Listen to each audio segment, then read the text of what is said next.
Assalamualaikum warahmatullahi wabarakatuh. Halo anak-anak, apa kabar hari ini? Semoga kalian semua dalam keadaan sehat selalu ya. Perkenalkan, nama Ibu Eis Nurjana, Ibu Guru BK di SMP Nasional Bandung. Hari ini kita akan membahas tentang motivasi belajar.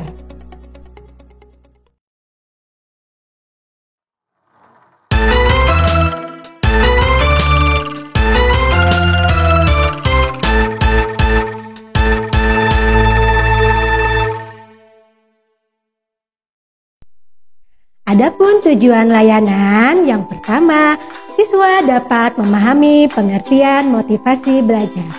2. Siswa dapat memahami jenis-jenis motivasi belajar. Ketiga, siswa dapat memahami faktor-faktor yang mempengaruhi motivasi belajar. Dan yang keempat, siswa dapat memiliki sikap positif untuk membangkitkan semangat belajar sehingga mampu menyelesaikan tugas dengan baik dan berprestasi.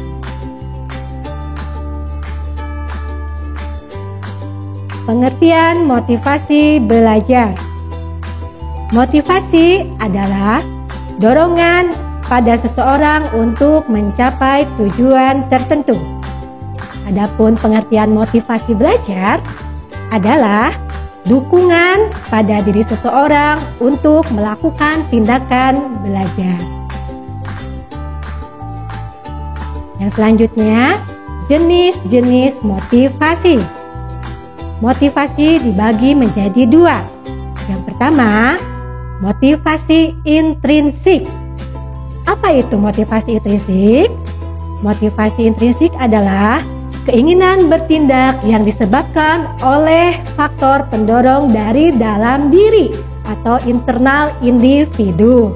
Misalnya, keinginan untuk berhasil, meraih cita-cita, belajar untuk menambah wawasan. Yang kedua yaitu motivasi ekstrinsik. Artinya, keinginan yang timbul akibat adanya pengaruh dari luar individu seperti contohnya hadiah, pujian, ajakan, suruhan, atau paksaan dari orang lain sehingga dengan demikian orang mau melakukan tindakan. Kemudian yang selanjutnya, faktor-faktor yang mempengaruhi motivasi belajar. Ini juga dibedakan menjadi dua, yaitu ada faktor internal. Yang pertama yaitu ada faktor fisik. Agar proses belajar berjalan optimal, maka dibutuhkan fisik yang sehat. Apabila kondisi fisik sedang sakit, maka tak heran jika mereka tidak bersemangat dalam belajar. Yang kedua, faktor psikologis. Faktor yang mendorong aktivitas belajar anak seperti rasa ingin tahu yang tinggi, ingin mendapat simpati dari orang tua, guru, dan teman-teman. Perasaan yang aman jika telah menguasai pelajaran tertentu. Nah, yang kedua yaitu faktor eksternal. Di sini Ibu membagi menjadi dua. Yang pertama ada faktor sosial. Misalnya dari guru mengajar dengan cara seperti bersikap ramah, memberikan motivasi kepada siswa apabila mengalami kesulitan dalam belajar. Nah, kemudian pada saat di rumah, orang tua juga berperan serta dalam meningkatkan motivasi belajar. Misalnya, memberikan sarana dan prasarana yang menunjang aktivitas kegiatan belajar. Kemudian, berikan rasa kasih sayang yang lebih terhadap anak. Yang kedua, disebut faktor non-sosial. Faktor lingkungan. Di sini diantaranya lingkungan sekolah dan lingkungan rumah. Di sini berperan penting karena apa? Ketika kita belajar di lingkungan rumah dan sekolah yang nyaman, maka siswa juga akan lebih bersemangat kembali. Cara meningkatkan motivasi belajar. Yang pertama, membuat agenda belajar. Agenda belajar akan membuatmu untuk mengatur waktu dan materi apa yang harus dipelajari. Dengan demikian, kamu akan lebih fokus dan konsentrasi dalam belajar. Yang kedua, menentukan gaya belajar. Apakah auditori, mendengarkan?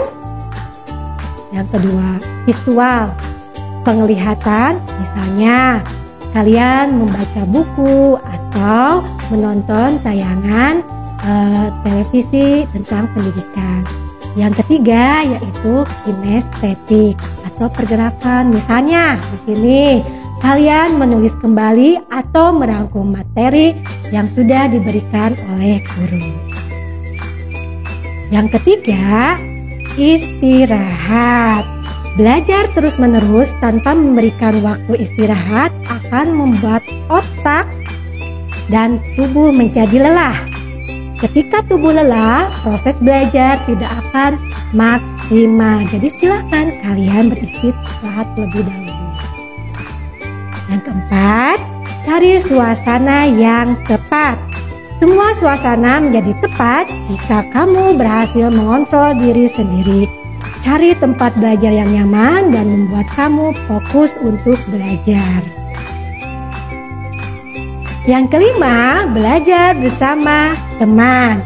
Jika kamu merasa bosan dan malas belajar sendiri, belajar bersama teman bisa menjadi solusi. Selain akan menjadi motivasi belajar dan penyemangat, teman akan membantumu saat kamu menemukan kesulitan. Nah, yang keenam, tanam dan pertahankan rasa semangat.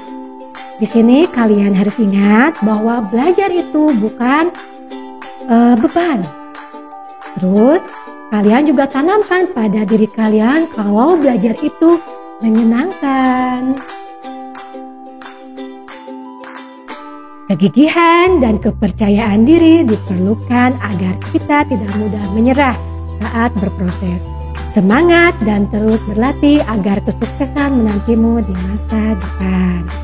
Nah, anak-anak, demikian penjelasan dari Ibu. Semoga bisa bermanfaat untuk kalian semua. Tetap semangat dan jaga kesehatan. Wassalamualaikum warahmatullahi wabarakatuh.